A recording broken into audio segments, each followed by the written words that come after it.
in the last lecture, I showed you the shortcomings of the labeling algorithm, the Ford and Fulkerson's labeling algorithm.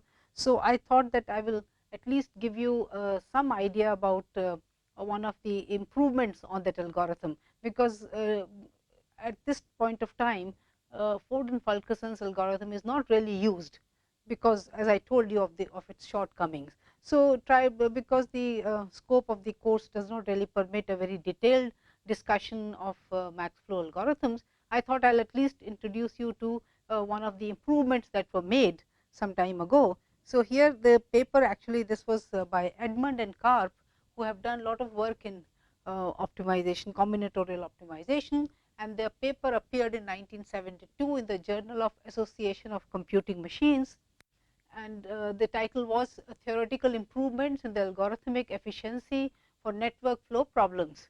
So, this would be a very generic, the kind of thing I am going to describe to you is a generic algorithm, but when you apply it to max flow, you see the advantage. And again, as I said, this is again only the first step of improvement.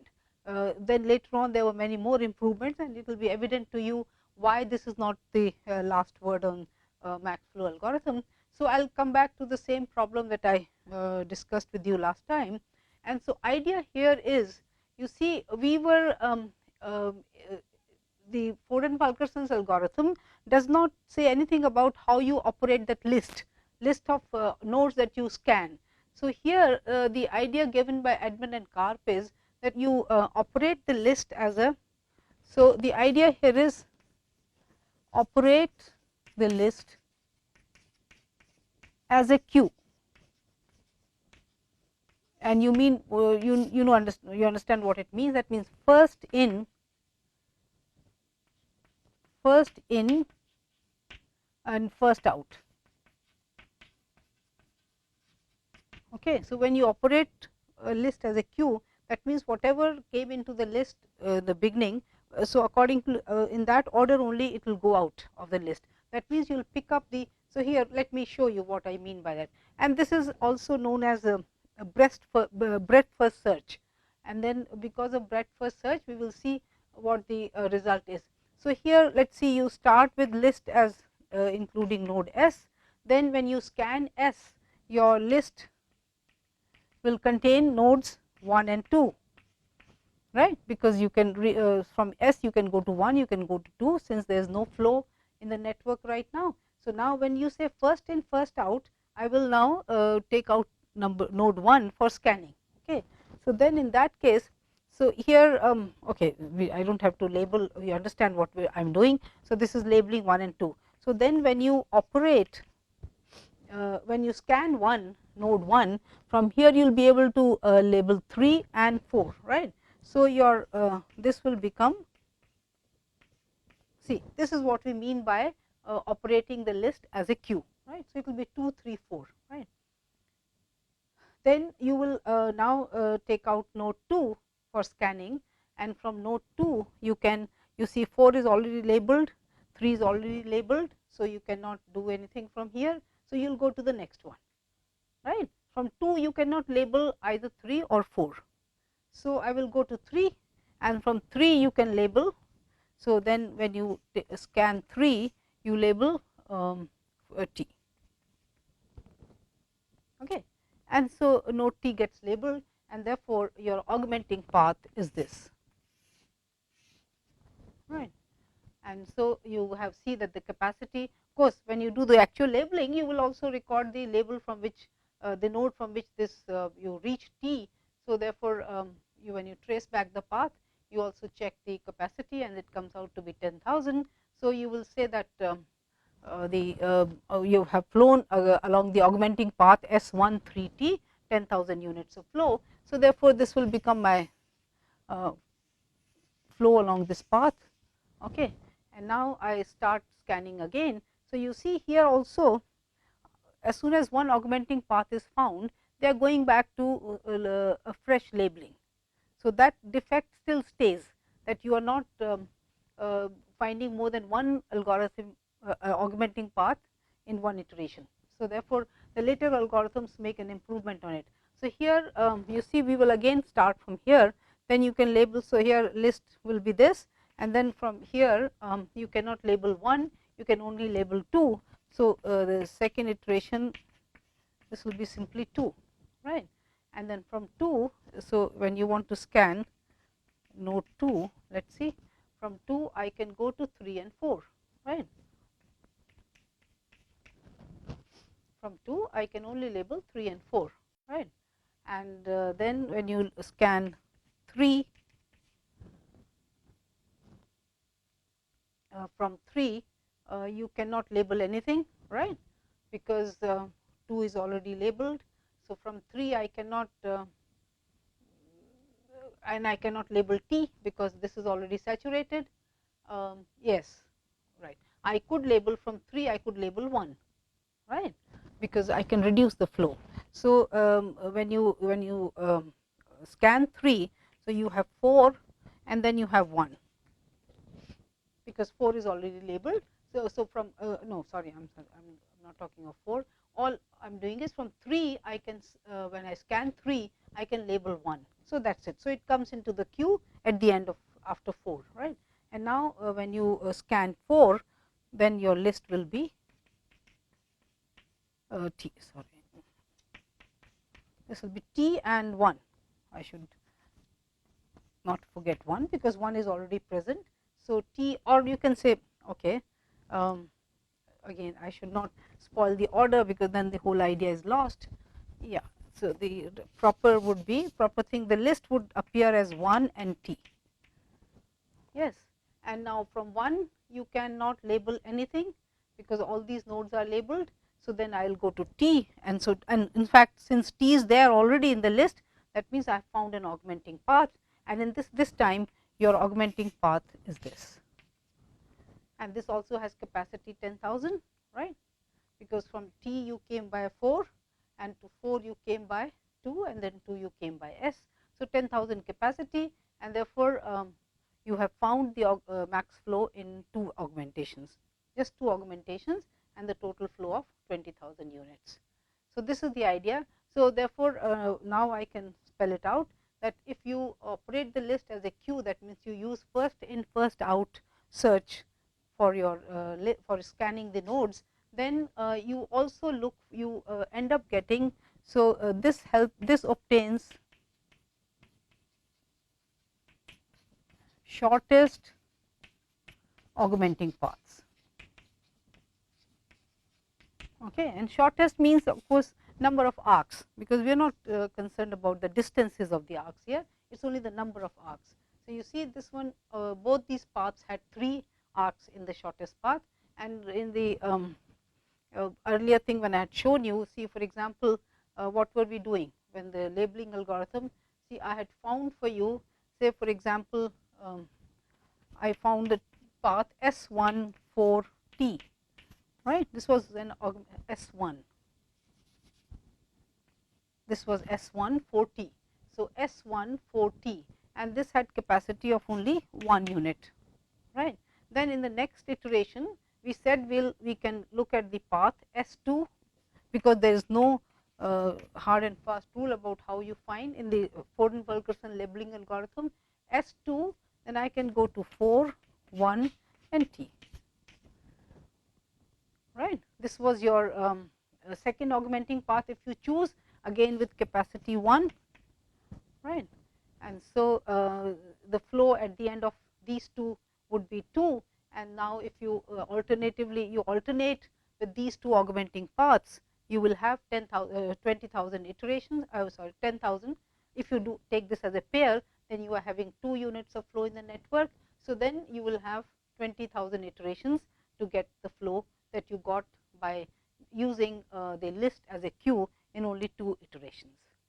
So, the advantage is definitely there, and now I want to formalize this algorithm, that is, if you use breadth first search for looking for augmenting paths, then you can do a faster work, and this can be proved theoretically. And as I said again, the scope of the course does not really require that we talk about the actual complexity of this algorithm, but it will certainly be, you can prove that it is faster, and then say for example, the values of the arc capacities, the uij's, don't matter here at all, whether they are real numbers, integers or fractions. Whereas in the Ford-Fulkerson algorithm, we could show finiteness of the algorithm only when the capacities were either integers or rational numbers. Okay. So, that is the point. So, here later on when you are more interested, you can go to further to read more detailed courses about these problems, and then you can understand the complexity part and so on. Okay. So, let me now come to this breadth first search algorithm. Okay. So, idea here is, of course, S is your source node, T is the sink node. Then we will define d nu as the set of nodes that can be reached from S in exactly new arcs. So, we are now going to define a set d nu, and we will say that the path from S to the node in d nu has exactly new arcs in it. Okay. And it is very easy to construct such a set. So, let us start with d 0 as the node S. Then when if you are working with nu, then you go to nu plus 1, the next set. And how do you construct it? If there exists a directed arc I j for which x I j is less than u I j, or if there exists a directed arc j I for which x j I is greater than 0 and such that I is in d nu minus 1. So, that means what we are saying is that suppose this is your set d nu minus 1. So, node I is here, and I am looking for arcs which are either like this j, and node j should not be, see I am iteratively constructing the sets d nu, right. So, then if I is in d nu minus 1, then j should not be in any of the d h where h varies from 0, 1 to nu minus 1. That means, it should not be in the set which have already been marked. Okay. So, so that means here if here j is such, and if you have your x I j less than u I j, that means I can augment the flow on arc I j, then j does not belong to d h where h varies from 0, 1 to nu minus 1. This is the idea, right. And if the arc is, see I is here, but the arc is this way, right, from j to I, then I can only again the whole idea is I can label j if provided x j I is greater than 0. If this flow is positive, then from going from I to j, I can reduce the flow on arc I j, and here again j should not be in the one of these sets dh, which is h varying from 0 to nu minus 1. This is the whole idea, right. So, then I will put all such nodes j due to the set of all such j and mark each node j belonging to d nu. So, I had constructed up to d nu minus 1. Now, I am showing you how to construct the set d nu, okay, and by recording its predecessor node. So, for example, for node j, I could label it from node I. So, we note down the predecessor node, right, and if no such arc I j or j I exists, then you set d nu to be empty. Okay. If I can't find any arc I j like this for which x I j is less than u I j, or for which, or an arc j I for which x j I is greater than 0, then my d nu would be empty, and I will stop. I will say that I have no augmenting path. So, if d nu is empty, terminate, no augmenting path exists, right.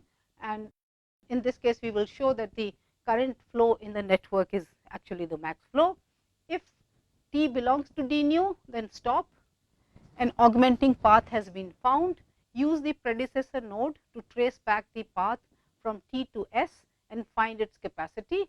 Go back to step 1. So, then we will start all over again to find C. So, here now yes, a breadth first search, again I am giving this to you as a new algorithm, just to because the labeling algorithm is not considered to be efficient. But here if you want to know why this will give us shortest paths, then of course the you have to have a little idea of the graph theory and the search techniques, which again we are not talking about. But anyway, it does not matter. You can, if when you work it out on a network, you will see, and when I show you the examples, one of the examples I will consider here, then you can see that yes, this kind of search helps you to find the shortest augmenting paths, and then in one iteration, suppose you find shortest the augmenting paths of length, let us say 4, then in the next iteration you will find augmenting paths of 4 or 5, or what the length will go on increasing, and that is how it shows that the algorithm, these are finite. In fact, this algorithm will be efficient, and more efficient algorithms can have also been constructed, as I told you, because then in the newer algorithms you are searching for augmenting paths, more than one augmenting path in the same iteration. Okay. So, now let me work out an example for you to show you the steps. So, I hope this is okay. So, essentially we are saying that we will always, whatever admissible arc, essentially in other words you can say that from node I, all admissible arcs, then the corresponding nodes will be set in the next set, and then you will once you have constructed the set d new, then we will go to the new set, and because you will come back here, you will increase the index here, and then we will again find all admissible arcs from the nodes incident on the nodes in d new, and finally if either we find we are able to label T, or we say that we cannot, one of the sets comes out to be empty, and then we stop, right. So, let me work out an example here. So, let me show you the method that I had outlined, breadth first search algorithm through this example, and you see the flow is given to you. So, the first number is the capacity uij, and this is xij, the flow. Currently flow in the network is this. Let us start labeling using the breadth first search algorithm. So, d naught, this will be 0, the label for this one for starting node. Then you see from here, this is saturated, this is saturated, this is the only one. So, I will label this as 1. So, node 2 gets labeled, right, and so my list is being prepared like this, and we are saying that first come first out. So, this will be now from 2 I try to now label. So, you see here there is a leftover capacity, here there is a leftover capacity, here also, and here. So, that means you can label all the nodes, and let me write it as 1, 3, 4, 5. Okay. And then we will now pick up the node 1 from here. So, d 2 is this. So, let me write the labels for all these as 2. So, 2, 2, 2 and 2, these are the labels, right. Now, you try to you pick up the node 1 from here, first in first out. So, 1 can you label anything from here? Yes, you can label 6 from here. So, I will write 6 here, right, because 3, 4, 5 are already in the list. I will put 6 at the back, fine, that is all. Then you start from 3. You pick up 3, you can label 4 is already labeled, 6 is already labeled. So, that is it. 2 has already been labeled, so you cannot do it. So, 6 I will put the label as 1. Okay. We were also doing this, that you put this and then you also put the level at which the label has been put. So, this was 1 1, actually that is what we were doing, right. This will be 2 2, and this is also 2 2, because all are being labeled at level 2, they are in d 2. So, I should put this as 2, and this will also be 2 2. Okay.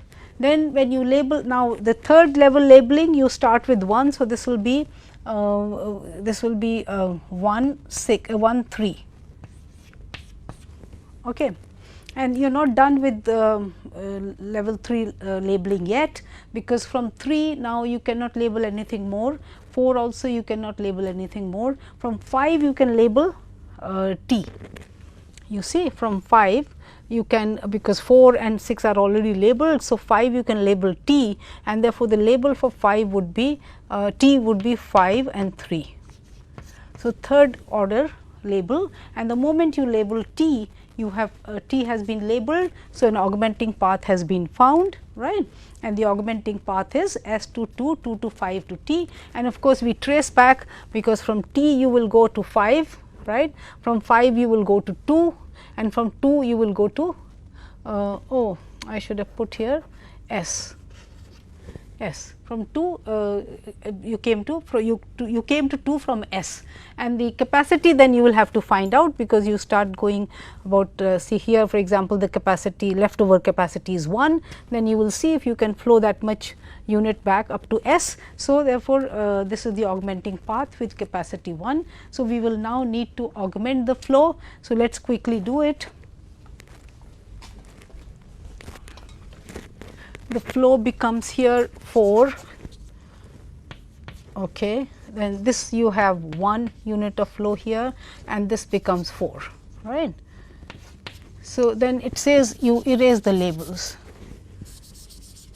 This is again, as I will show you, the better algorithms exist, which also do not say that you erase the labels the moment you have found one augmenting path, because that again is lot of duplication of work. So, we will not be able to talk about that algorithm, but such algorithms exist. Okay, fine. So, now we start labeling the nodes again, and you start with this as 0, then here again you can only label this. So, this will be S and 1, level 1, right. Then from 2 you can again label 1, 3, 4 and 5, because here again you have leftover capacity here, here and here. Okay. So, I label these, and of course, the labels would be here 2, 2, you see. So, therefore, you are repeating so much work. So, this would be because you have flow from 3 to 2, therefore, you can label 3, because you can reduce the flow here. So, this will be 2, 2, level 2 labeling, right, and then 4 also gets labeled 2, 2, and this also gets labeled. So, the same thing, you need not have reduced erased all these labels here, fine. Now, we will this is saturated. From 5 I can label 6, and that is what we did here. So, 6 came here from 5, 6 came to the list D 3. Actually, I could have removed 3, 4, 5, there was no need, because D 3 is 6, right. And then from 6, when you, because here 6 again you can label T now, because there is some leftover capacity. So, D 4 is T, and therefore, augmenting path of length 4 now. Here the augmenting path was of length 3, it used 3 arcs. Now, it is augmenting path of length 4. So, when you label again, the path length will go up, and the augmenting path is now S 2, 5, 6 and T, because here you came from this was 5 and 3, right, and the label for this became 6 and 4. So, 4 length, so the path length keeps increasing every time you label. So, here then the cut, corresponding cut is S, because so now when you want to label again after you have okay, what was the capacity? Capacity of the flow is 1. So, this will become 9, this becomes 2, and this becomes 2, and this is 5. So, please make sure that you have, so that means 11, 7, 18, 18 is the flow, and you can see here also 9 plus 9, 18 is the flow. And now, when you want to label again, D1 is not empty, because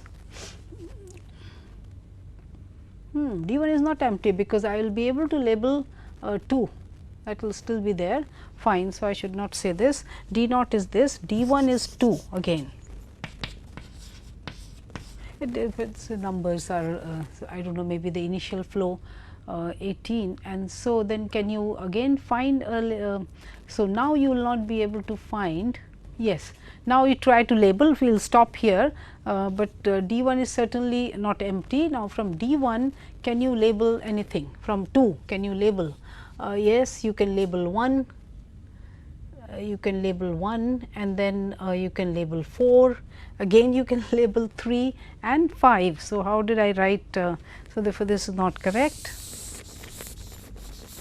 That means your D3 D2 is again 1, 3, 4 and 5. because all these numbers there are from 2 you are able to label 1, you are able to label 4, 5 and 3, because here again this is it, right. Fine. So, then fine. So, now we want to label from 1, I cannot do, I can label 6. So, here again D 3 will be, so I will write 6 at the end, 3, 4 and 5. Yeah, I should keep removing the nodes which I am not using, right. And then again you want to label and something, can you label something from 3? Can you label something from 3? 4 is already labeled, 6 cannot be labeled, everything is done. So, 3 is gone. Then from 4, can you label anything? You can label, 5 is already labeled, 4 you cannot label anything. Then 5 you cannot label this, you can, 6 is already labeled, and that is it. So, this is it. So, now this, therefore, your D 4 is empty. D 4 is empty. And so, the cut, remember we would say that the cut is all union of D 0, D 1, D 2, D 3, because the list you keep dropping the nodes from which you have already scanned. So, D 4 is empty, right, and therefore, your cut is actually 6. So, it will be S 1, 2, 3, 4, 5, 6. So, this is the cut, this is the cut. Okay, because your cut, right, remember we said that you add up all these these sets, and then so this will give you, and because now you do not have anything, any valid arc from 3 to 4, because they are all saturated, and this is what we will just write down and show you the validity of this. But this is a verification, and so therefore, the current flow in the network is 18, the max flow in the network is 18.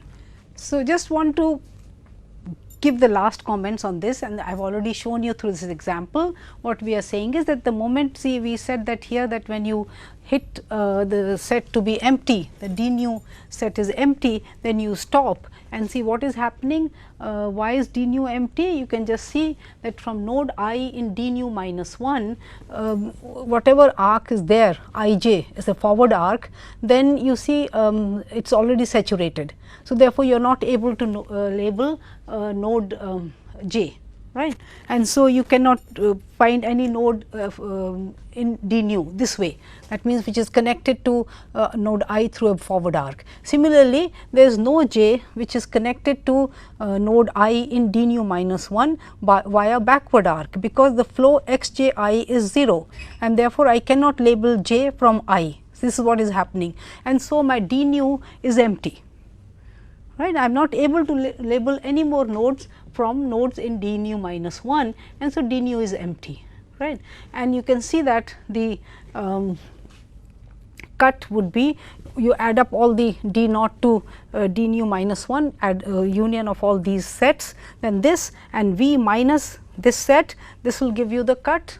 And see, the thing is that D 1 is only connected to arcs in D 2 and so on. So, essentially no problem, because you do not have any arcs from here to nodes here, right. You only have arcs from D nu minus 2 to D nu minus 1 and so on. So, this is a cut, and the cut set will of course will be the edges like this, which are either forward arcs from nu minus 1, nodes in nu minus 1, or arcs coming into to nodes in nu minus 1, but the arcs coming into have flow 0, and the arcs going out of nu minus 1 are saturated, and therefore, this satisfies the conditions for the max flow min cut theorem, and so this must be the minimum cut, right.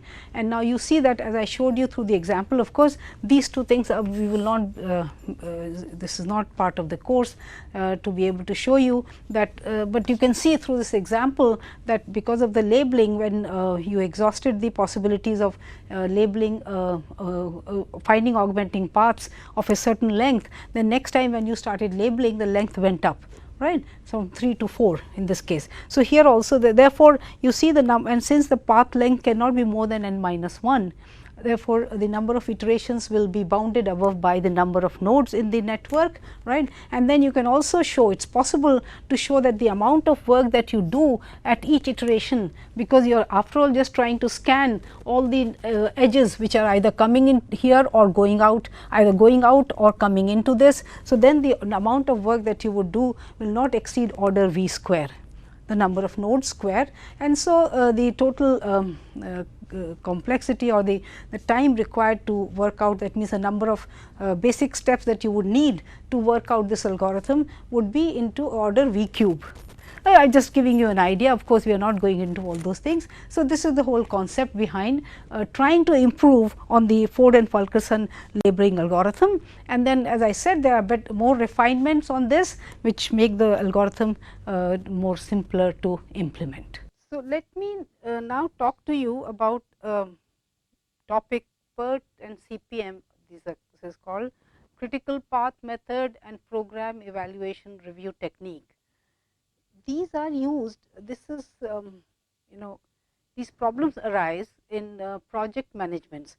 You have huge projects, say for example, at some point it was sending a man to the moon. It was a huge project, and you can imagine that such a project would entail 1,000 different jobs, which could be done in small teams independently, and then but the whole thing had to, the whole effort had to be coordinated. And you can imagine a project manager or who has to oversee the whole project, anything of that magnitude, a project would cannot just work without having some support in the form of, so therefore in the form of the techniques that we are going to talk about today. And my reason for including this in this course is that you can see that some of the network techniques that we have learned and the linear programming formulations, we can help you to formulate these problems in a way so that you can try to find solutions, and you can provide some sort of guidance to a project manager who would otherwise be simply helpless, because he will not be able to, he or she will not be able to otherwise take care of how something, if something is going wrong, something is getting delayed, or something can be done in a faster way, then the whole idea, the project should not get delayed unnecessarily. And if you have a schedule, somehow if you can manage to keep up to the schedule, and all these aspects are there. So, I will try to just give you a few examples so that you understand where these situations can occur. So, here the first I will talk about the critical path method. Okay. So, this is the critical path method. So, a large project gets divided into activities which we think are sort of in a way independent. That means, different sets of people or different resources can be given to these small tasks or jobs which can be done simultaneously, but obviously you need. So, what are the things that you define? You have to define your activities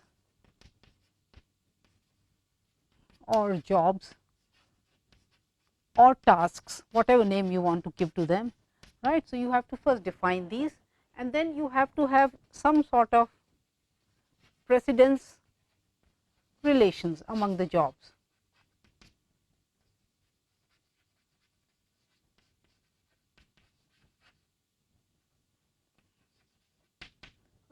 Okay, not a very good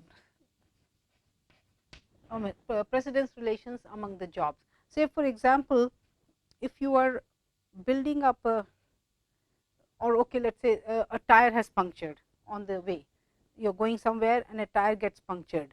So, you cannot, for example,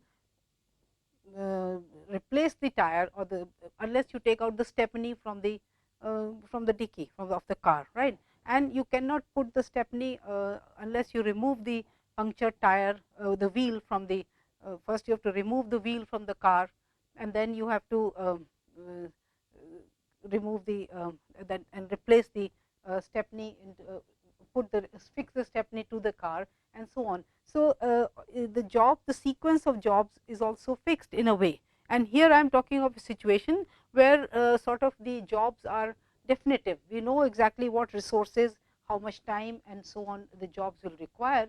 And so, here critical path method is mostly used for situations where situations the things are very deterministic. Okay. So, precedence relations among the jobs are required, and I would like to use the presentation for these critical path method problems by saying that, for example, a job or an activity will get denoted by a pair of nodes, right. So, for example, so here first of all, when you define I represent the job ij. So, this is ij represents a job. Okay. Node I is the start of the job,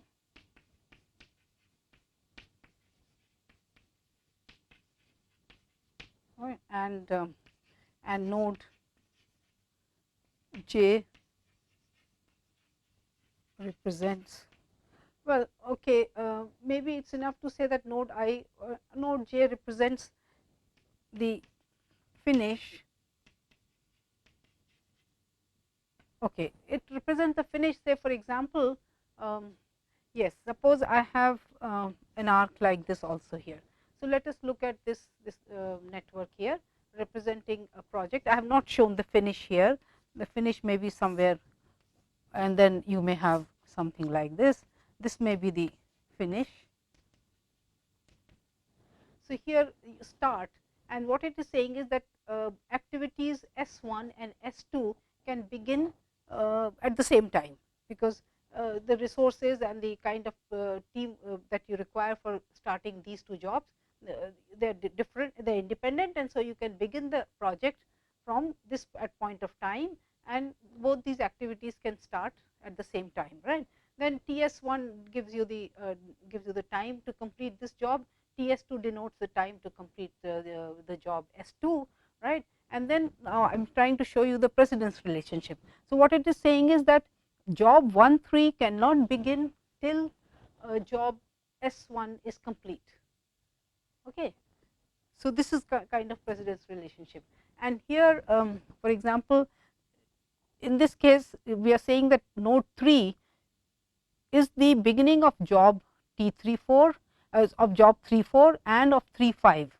So, when I say that for node ij, if you have this arc ij, then node I is the start of the job, then it can be the start of more than one job, right. So, normally nodes are treated as events. That means, at node 3, this is the beginning of both the jobs 34 and 35. And when I do this broken arrow here, that means this is a dummy job. Okay. This is a dummy job, because in this network I want to depict the precedence relationship, that jobs 3, 4 and 3, 5 both require that job S2 and 1-3 should get completed. Both the jobs have to be completed before jobs 3, 4 and 3, 5 can begin. Okay. So, therefore, by doing this and saying that it requires no effort, no resources, so I am putting a 0 here, that means the duration of this activity is also 0. So, therefore, this now shows that the jobs, the event 3 can take place only once the jobs 1, 3 and S2 are completed. Okay. And then this 2, and so what I was saying is that here, for example, at this point I can say that this is also the finishing point of time of job 3, 5 and 6, 5, but actually node 5 denotes the finishing of both the jobs 3, 5 and 6, 5. So, this clarity has to be there, right. And then of course, you have activity 3, 4, and then this you can call it say this will be 6, this will be 7, node 7. So, then all these activities, when they get completed, then you have the project gets completed, right. So, here this is the representation, and the precedence relationships will be depicted by this kind of node arrow arc, node and arrow arc, and then precedence relationships among the jobs are specified. Then here sometimes dummy jobs with which with 0 duration may be used for depicting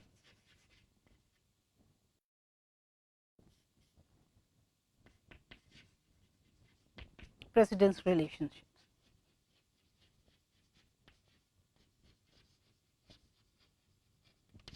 Precedence relations. Okay.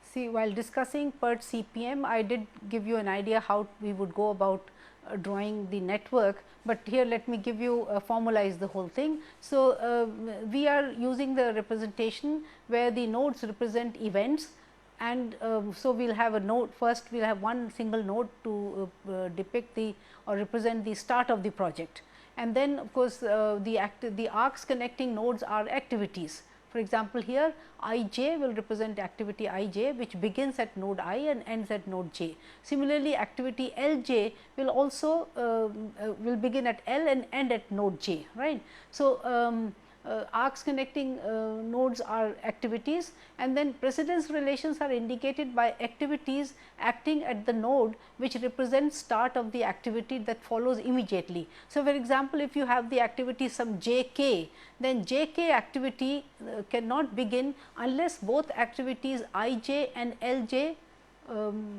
end at node j. So, therefore, when two arcs or more than whatever the number of arcs which end at a particular node, they all represent the activities which are immediate predecessors for the activity which begins at node j.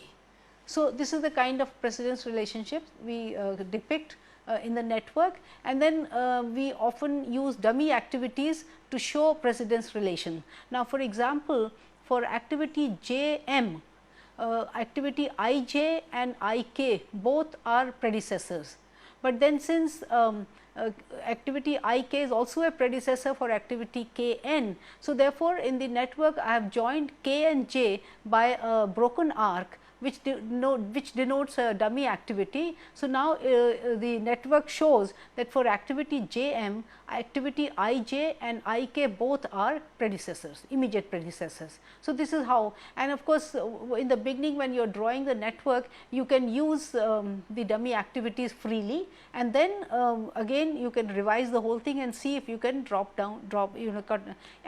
omit some of the dummy activities, right. Then numbering of the nodes is done from top to bottom.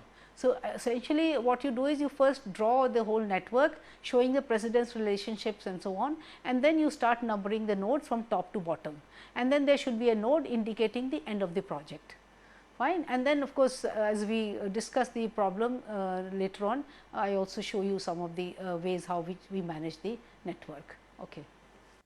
So, this is so therefore, we can have this node arc representation, and this sort of gives you a feeling of the flow, that how the work is progressing, and then you can chart it out and you can see it from day to day, how the or from month to month, whatever your time unit, how the project is progressing. So, this gives an idea to the project manager. Okay. Now, the finish time you can see here. Yes.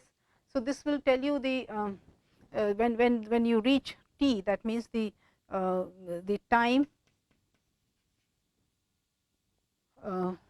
time to complete the project will be the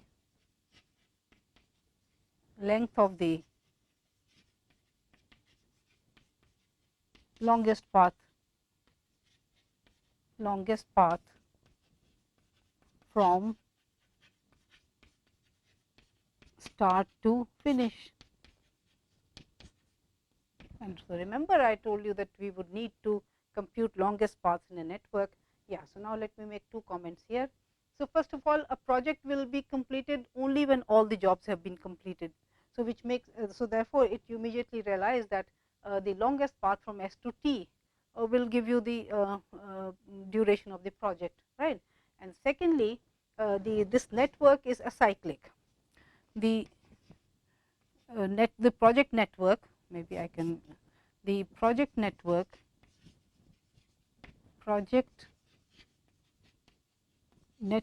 is acyclic. Why?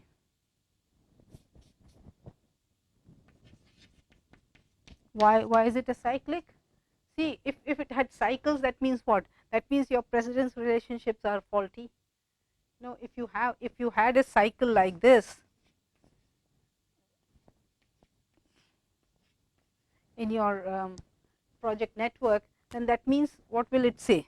It will say that this job must be completed before this job can be completed. But then this is the immediate predecessor of this, which means that this job can only be that this job can start only when this job has been completed, right? But this job could not start before this got completed. Now here, if you have this kind of cycle, obviously the precedence relationships that you have defined are not valid. So the presence of, when you start drawing the project network, the moment you encounter a cycle, you'll realize that your precedence relationships are wrong. There's something, and so you should go back and revise them and then draw the network again. So these are, so therefore, and once you know that the project network is acyclic, there is no question of a positive cycle present in the network, and therefore longest paths can be found. And you know that you can just do the minus of the Cij's, or here the Tij's, and you will be able to apply the shortest path techniques and find them, right? Okay. So now just to show you a few computations, how do we find out the longest path. So here, because the project is acyclic, the finding the longest path becomes very straightforward, and so I'll show you that just by simple labeling. We don't really have to go back and change the Tij's to minus Tij's and apply the Dijkstra's algorithm, any one of them, because we can do a faster job here. So, and so I would like to remark here that, see, all along this course you have seen that we have the theory developed for solving a certain class of problems, but when you have special features present in the problem, it helps to exploit those special features and come up with faster or better algorithms. And so that's what is happening here. To find the longest path, we will show you the quick way of doing it. So here, let me start defining Ej is the early start of node j. So now I will not refer to the job here right now, because as I told you, for example, node 4, here it is the start of job 4.6, jobs 4.6, 4.7 and 4.5. So I'll just simply say early start of node j, right? Let me define Ej.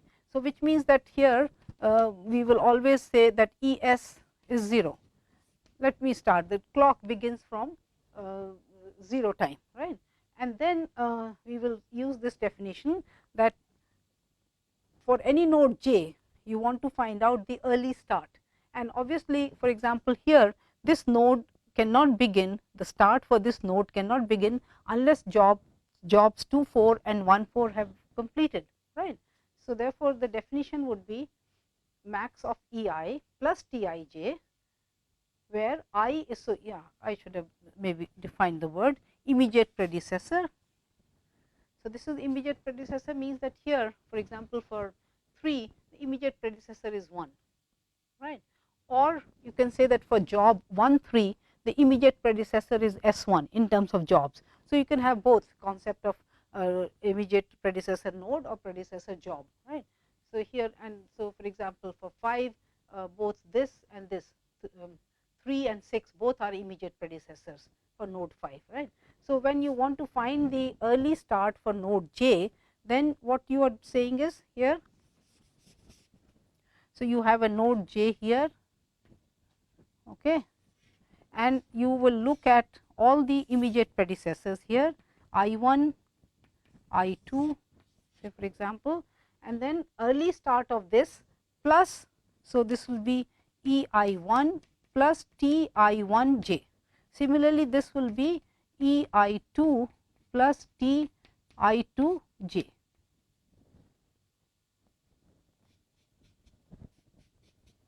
So this will be TI2j. Okay. So you will take the max of the two, because remember, this node cannot begin unless both the activities which are coming into the node are completed. Okay. So, therefore, this will be max of E I plus T I j, and I is an immediate predecessor of j. So, let us quickly write down, say for example, here there is no problem because this is 0. So, start is 0. So, I will write the numbers as this and then I will complete. So, here this will be 2. Yes, because this is 0. So, this is 0 here and then this is. So, similarly here it will be 4. Yes, right. And now let us come to node 3. So, node 3 here again there is only this predecessor. So, there is no question of max. So, this will be simply 6. Yes, and I am not completing the other part, which we will do after I define the fine. So, now for node 4 for example, this way it is 5, right, this one, and here it is 7. So, I have to take the max. So, this will be 7. Okay. And then for this one for example, this is 4 plus 4 8, and here this is 7 plus 7 14. So, again I take the max. So, this node cannot begin before, if you are talking in terms of days, let us say for example on the 14th day only, because after 14 this early start is this, right. Then if you now come to node 6, then here this is 7 plus 6 is 13 and 7 plus 5 is 12. So, 13 is the larger number, therefore, this is this, and finally, you come to the finish. So, the finish part here will be, we have to add 10 plus 14 24, then here this is 15, and oh, I did not write down the number for 6 7. What is the number for 6 7? Does not matter, maybe we can write something here and then we can correct it. Yeah, okay, maybe it is 7, right. So, then this will be 20 and this is 15 and this is 24. So, this is 24. Okay. So, this gives you the early start of all these nodes, and so the earliest your project can finish is on the 24th day. Okay. And similarly, now thing is that I can also now talk of the late finish and then the late start for each node. So, then the calculation would be backward, and I will say that, let us say that this is equal to early start. Okay, I am using the node T, usually again the same concept, sink and source, so source and sink is used.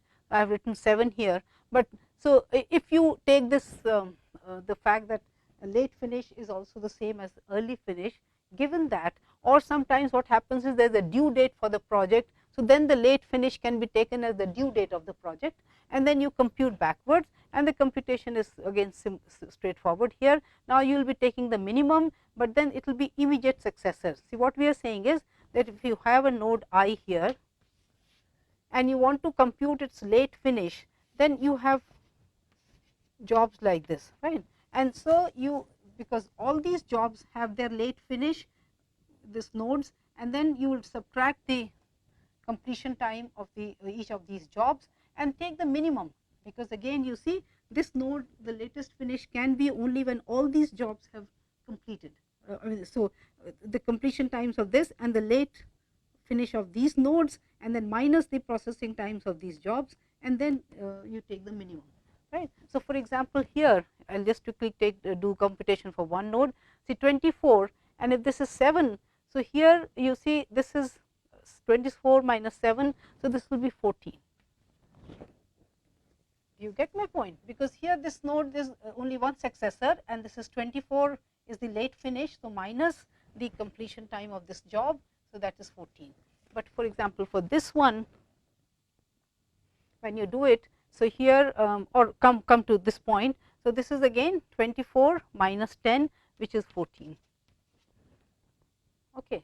And for this one it will be, yes. So, here now you have to do it this way. At this point it is 14 minus 5, which is 9. So, one number is 9. Then this is 24 minus 8, this is 16. Can you see it? 24 minus 8 is 16, and then so that is it. So, these are the two immediate successors of job 4, and so you have to take the minimum, which will be 9 here. Sorry, and then sorry, for 4 there are 3 immediate successors, 6, 7 and 5. So, 5 it is 7 minus 14 minus 7, which is 7. So, actually the minimum of the, so therefore, this will be 7. Okay. And similarly, when you go back here, you will see that this will come out to be 0. So, here this is 7 minus 3, which is 4, and here because only one immediate, 2 immediate successors here, yeah, here you should have computed this. 14 minus 7 is 7, right, and then here this is only 2 immediate successors. So, this is 7 minus 4 is 3, and 7 minus 3 is 4. So, the minimum is 3, right, and then this is 4 minus 4 is 0. So, therefore, because here this was 1, so minimum again is 0. So, this is your computation for the late finish and early finish, and but at least you see the what was your path that you found out. I will quickly just see 24. So, this was this, then you had this, and we had this one and this. This was the longest path. Quickly, 7, 7, 14 plus 10, 24. This was your longest path, and so we call this the critical path, because if any activity on this path gets delayed, then your project gets delayed. All others, you see there is some sort of slack, which I will define in the next lecture, but this is the concept. So, the longest path could be found by simple labeling algorithm, which did not take long time, and then because the network is acyclic, and so now we will show you how to do some more analysis for this problem.